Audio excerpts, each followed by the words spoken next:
Funhouse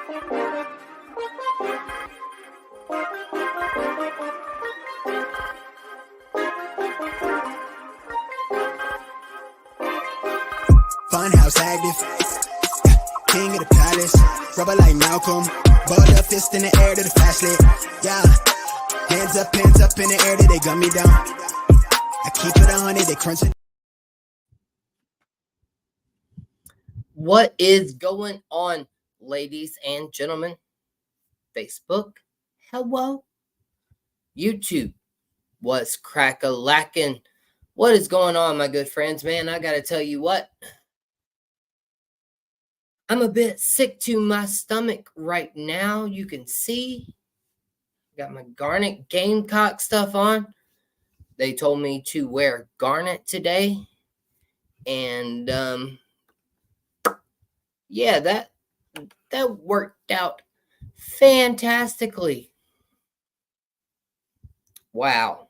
What a day in college football. So let me start from the beginning, okay? So let's start off with Vanderbilt beating Virginia Tech week 1, okay? Let's start right there. Vanderbilt beat Virginia Tech week 1.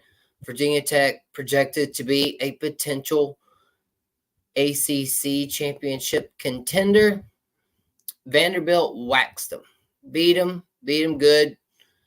Virginia Tech did get in that game late, but for the most part, Vanderbilt was the team to talk about. And then we've had Vanderbilt and, Boston College? Or was that Mizzou and Boston College played? I know. But either way, Vanderbilt gave Mizzou fits. And then, lo and behold, today was supposed to be the day that you were showing everybody you were better than everybody else. There was only, excuse me, let me correct my grammar there. There was only one top 25 matchup today. And it was Texas A&M and Missouri. And Texas A&M smoked them. And then let's not even forget, though, UNLV and Syracuse last night. Upset right there.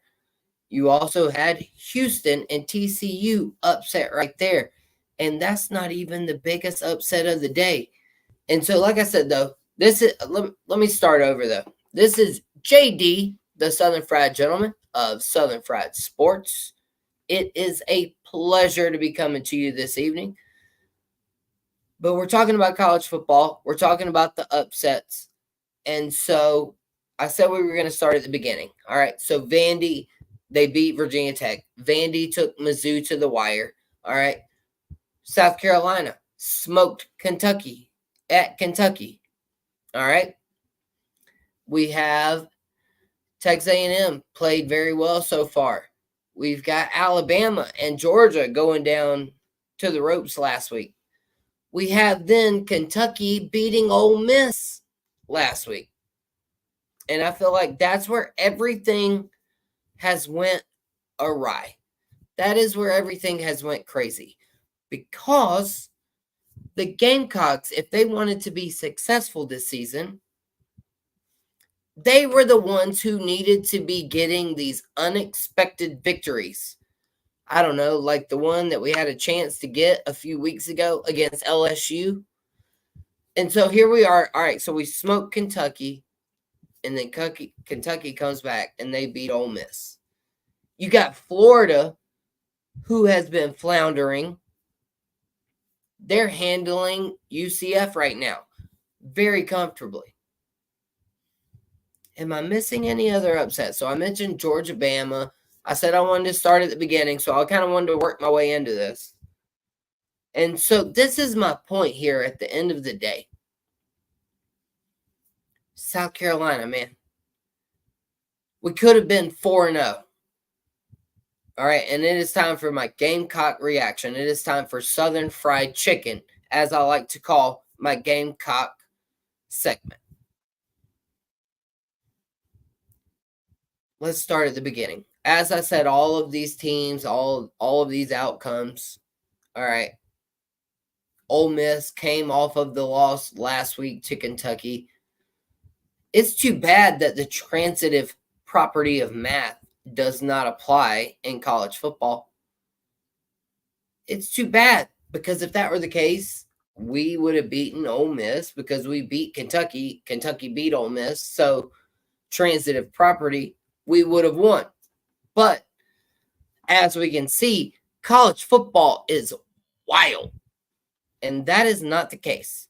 And so let me start off with my Gamecock reaction. I know I've said this a couple of times now. So, Shane Beamer, you stopped the Ole Miss offense on their first drive. You got the punt. You drove up to their 35-yard line. And with the score being 0-0 in the first quarter, you decided it was a good idea to go for it on fourth down and give Ole Miss the ball, who doesn't. If there's one thing I know about college football, it's that Ole Miss does not need help scoring points. Anybody? Any comments anywhere? Because tell me I'm right.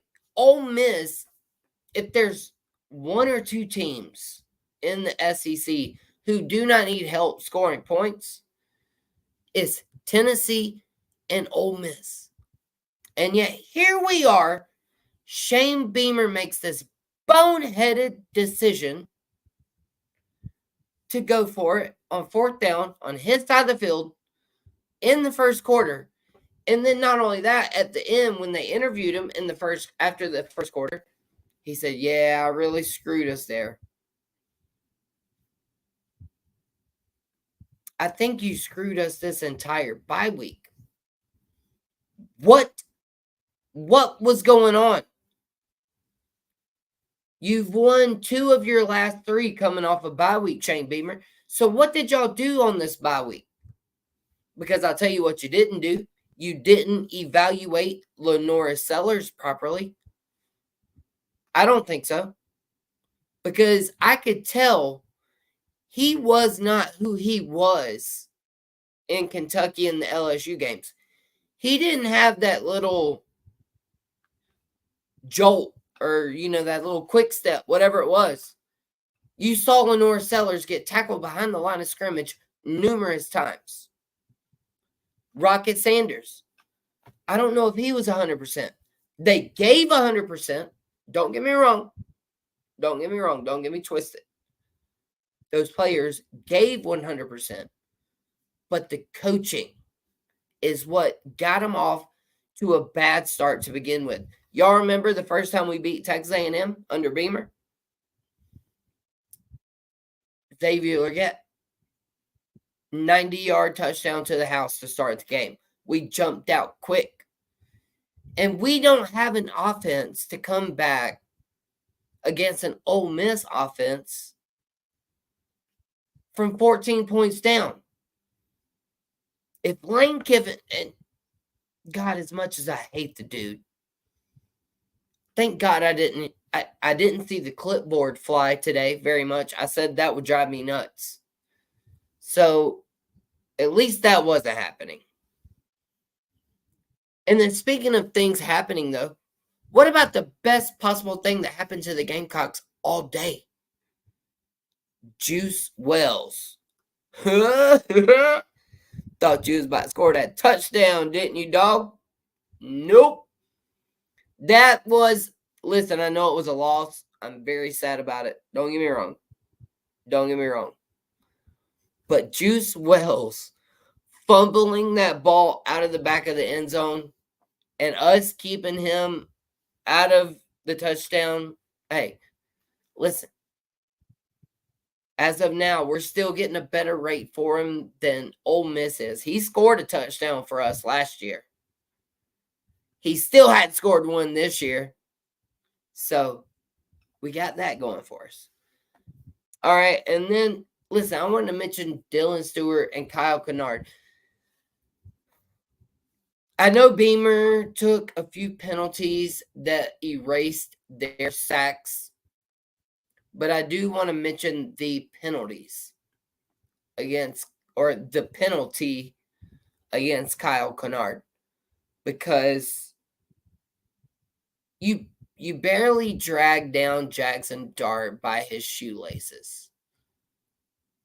And you get up and you pretend to shoot him with a machine gun down 20 plus points. Like, you're losing. You're losing bad. I get it. You made a play, bro. You made a play. But you can't get up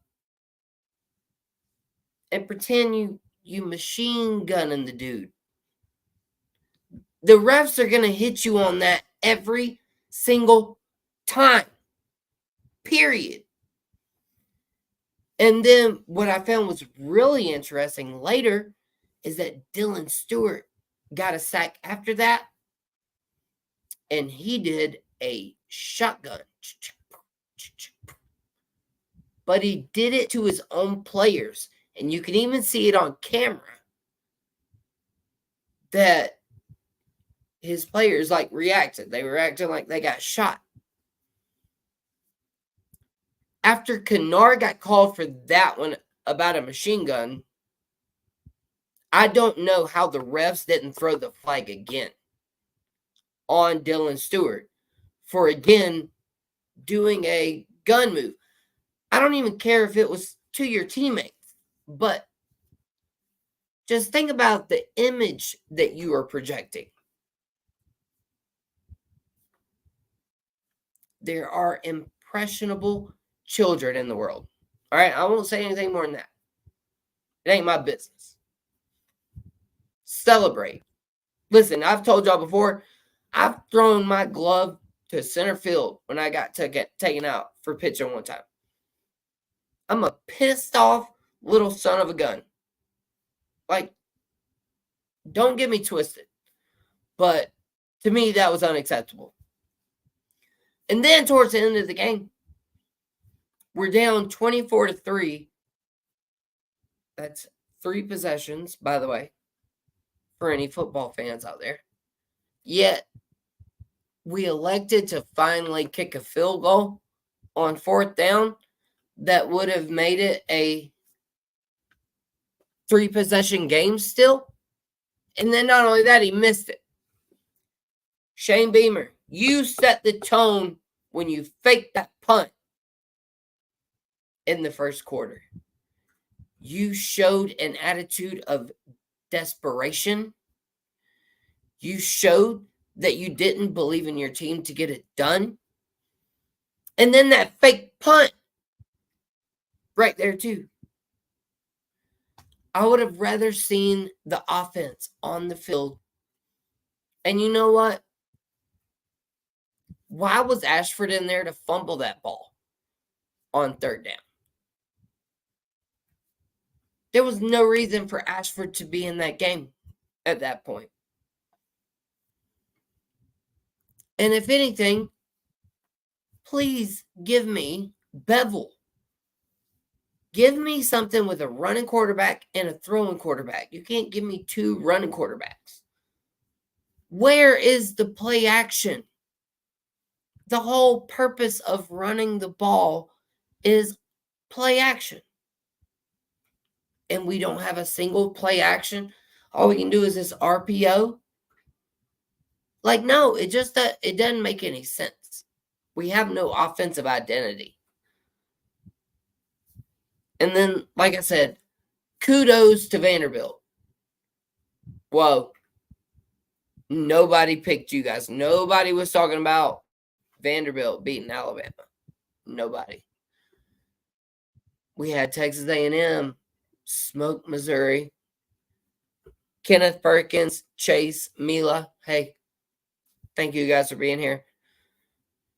You can always catch me on my YouTube stream. You can comment. It's much easier for me to catch on my YouTube at Southern Fried Sports JD. Just put the @ symbol first. Hit subscribe. Also, I have some big news to announce coming up Monday. I might be joining a media group, possibly. We will talk about that. And I'm here to talk about whatever y'all want to talk about. Real life, family, sports, whatever. Let's see. How about the kicker this morning for College Game Day? My dude, he finally hit the Pat McAfee $100,000 kick. And then they donated, I think it was $600,000, $700,000 to Hurricane Helene victims, which right here in the middle of it. My sister finally got some power back. Or no, she got electricity. She's always had power. She didn't have no electricity. And my parents, I think they're still without. But man, I mean, there is just so much destruction and everything like that. But again, I was here to talk football. And I think the only thing I'm forgetting is Clemson. This Florida State Clemson matchup was supposed to be epic. And I checked the score. I think Josh Pate, Miss Susan Lloyd, they were all giving Josh Pate a little bit of trouble for taking the points with Florida State. But it looks like Florida State is going to cover. Man, as for me, I just hope the SEC doesn't beat up on each other too badly. I hope that everybody here is being kind to one another. And I did want to mention this. Y'all, there's a family. If y'all are willing to donate, you let me know. I don't want to say their name. I don't have that permission to do so. But there is someone I know on Facebook. Their power came back on. They were not home. And they lost everything. I don't know if the stove was left on, the breakers not being turned off. I don't know those details. But I do know there was a family that lost 3 pets, I think it was. They were fortunately not there when it happened. But that's just a daily reminder. Look, I like to talk sports. I like to talk real life. And I know this family could use our prayers, our thoughts, our well wishes, whatever you want to call it. I don't care. All I know is if you want to reach out to that family, maybe help them out or check out their story, I'll send you some of their posts. All right. So all you got to do is send me a comment on Facebook, subscribe to me on YouTube. Everything you need to know is on the bottom of the screen right here. Look, this is my YouTube screen.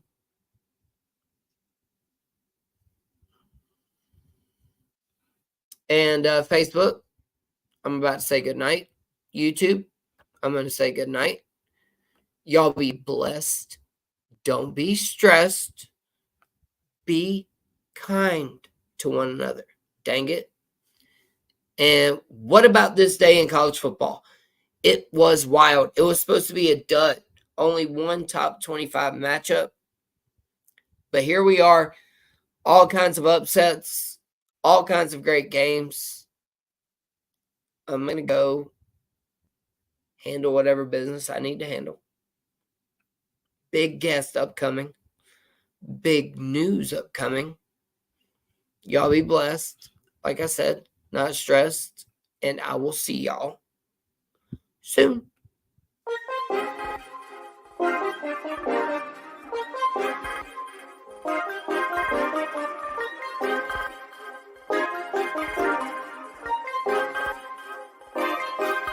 Funhouse active, king of the palace, rubber like Malcolm, balled up fist in the air to the flashlight. Yeah, hands up in the air till they gun me down. I keep it 100, they crunching.